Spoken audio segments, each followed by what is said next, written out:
बात उसकी की जाए जो कहीं टक्कर में हो जी। और मुझे नहीं लगता कि वो कहीं हमारे आसे पास से भी कोई कैंडिडेट है। जी। भारतीय जनता पार्टी का सीधा सीधा प्रत्याशी राष्ट्र हित के लिए वोट मांग रहा है और जनता राष्ट्र हित के लिए ही वोट कर रही है।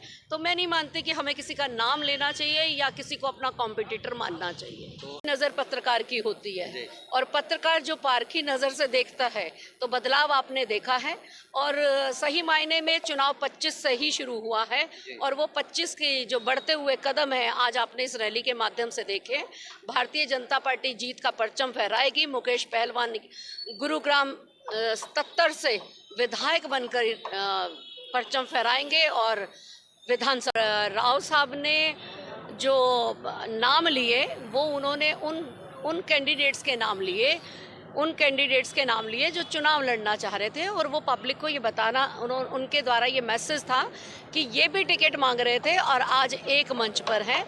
हम सब एक हैं, हम अलग अलग नहीं हैं। जिसको टिकट मिल जाती है, भारतीय जनता पार्टी एक परिवार की तरह काम करती है और सब।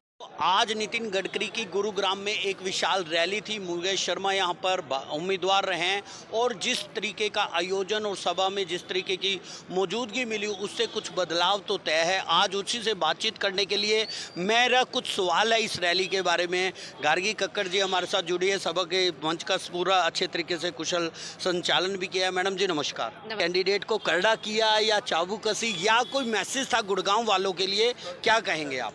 देखिए, इसमें अगर आप मंच की बात करें तो 36 बिरादरी थी जी।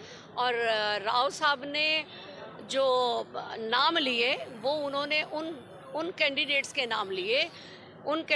नाम लिए जो चुनाव लड़ना चाह रहे थे और वो पब्लिक को ये बताना उनके द्वारा ये मैसेज था कि ये भी टिकट मांग रहे थे और आज एक मंच पर हैं।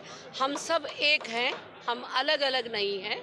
जिसको टिकट मिल जाती है, भारतीय जनता पार्टी एक परिवार की तरह काम करती है और सब लोग साथ काम कर रहे हैं। किस तरीके से अब गुरुग्राम में जो अभी धीरे धीरे जैसे आज हुजूम था, बहुत हजारों की संख्या में यहाँ पर समर्थक आए थे, किस तरीके से देखने का अब जो फिगर है कहीं ना कहीं किस तरीके से जा सकती है मुकेश शर्मा की? देखिए, पारखी नज़र पत्रकार की होती है और पत्रकार जो पारखी नज़र से देखता है तो बदलाव आपने देखा है। और सही मायने में चुनाव 25 से ही शुरू हुआ है और वो 25 की जो बढ़ते हुए कदम है आज आपने इस रैली के माध्यम से देखे। भारतीय जनता पार्टी जीत का परचम फहराएगी। मुकेश पहलवान गुरुग्राम 77 से विधायक बनकर परचम फहराएंगे और विधानसभा में जाएंगे। दूसरे उम्मीदवार पर यह आरोप लगाया जा रहा है कि वो दल बदल की नीति करके अपने पलड़े में खेमे में वो कर रहा है, वहां पर किस नजरिए से आप देखते हैं निर्दलीय उम्मीदवार की बात? देखिए, उसके बारे में क्या बात करनी, बात उसकी की जाए जो कहीं टक्कर में हो। जी। और मुझे नहीं लगता कि वो कहीं हमारे आसे पास से भी कोई कैंडिडेट है। भारतीय जनता पार्टी का सीधा सीधा प्रत्याशी राष्ट्र हित के लिए वोट मांग रहा है और जनता राष्ट्र हित के लिए ही वोट कर रही है। तो मैं नहीं मानती कि हमें किसी का नाम लेना चाहिए या किसी को अपना कॉम्पिटिटर मानना चाहिए। तो एक तरफा आप जीत का बिल्कुल दावा कर रहे हैं सर? जी।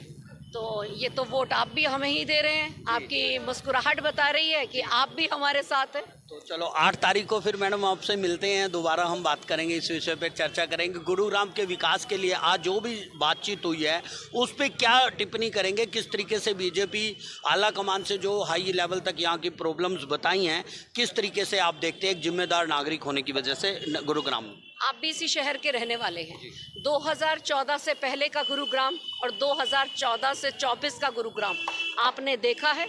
विकसित होता गुरुग्राम देखा है। अंडरपास, बाईपास, फ्लाईओवर्स और कितनी मल्टी स्टोरी बिल्डिंग्स। जो हब यहाँ पर कोई भी बिजनेस आता है तो जो विकसित शहर होता है उसी में आता है। ये तो कुछ लोग निकम्मे हैं जो सरकार को बदनाम करने के लिए राजनीतिक तौर पर षड्यंत्र करके कुछ कामों को करा रहे हैं और जनता उनको समझ गई है, उनके चेहरे सामने आ गए हैं और अब की बार वोट जनहित में, राष्ट्रहित में जाएगा, ना कि समस्याओं के नाम पे जाएगा। तो आपने सुना, बड़े सुंदर तरीके से बताया मैडम ने। अब देखना ही होगा 8 तारीख को किस तरीके से। मैं भी अपील करूंगा, आपके इस बारे में क्या राय है?